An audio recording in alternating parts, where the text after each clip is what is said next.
যেতে পারবেন, সুযোগ আছে। আপনি যেটা শুনেছেন সেটা সঠিক। শুরুতে এখানে আমার ইউনিয়ন ভূমি অফিস থেকে লোক এসেছিল, যারা ওখানে ইউনিয়ন ভূমি অফিসের দায়িত্বশীল কর্মকর্তা, তারা এসেছিল যে এইখানটাতে যে অভিযোগ এসেছে সে সত্য কিনা। এবং একই সাথে পরিবেশ অধিদপ্তরের একজন পরিদর্শক এখানে এসেছে, কিন্তু তাদেরকে সঠিক সময়ে ঢুকতে দেওয়া হয় নাই, তদন্ত করতে দেওয়া হয় নাই।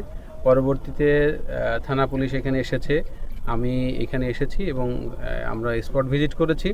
এবং আপনারা সকলে দেখেছেন যে এখানে একটি বড় জায়গা, যেটা একদম পাহাড় ছিল, সেটাকে কর্তন করে সেটা সমান করেছে। এবং এখানে যিনি অভিযুক্ত তিনিও স্বীকার করেছে একটি পুকুর তারা আংশিক ভরাট করেছে। তো আরও এই জায়গাগুলোতে যেমন অনেক গাছ কেটেছে সেই অভিযোগও ছিল, সেটারও সত্যতা আছে। এবং সকল বিষয় আমরা বিবেচনা করে মোবাইল কোর্ট পরিচালনা করেছি। এবং একই সাথে পরিবেশ অধিদপ্তরে যিনি এসেছেন উনিও ওনার দপ্তর থেকে তিনি নিয়মিত মামলা রুজু করবেন। এবং আজকে তো আমার মোবাইল কোর্টে মামলা হলো, আমরা আমাদের এই অভিযান অব্যাহত রাখব।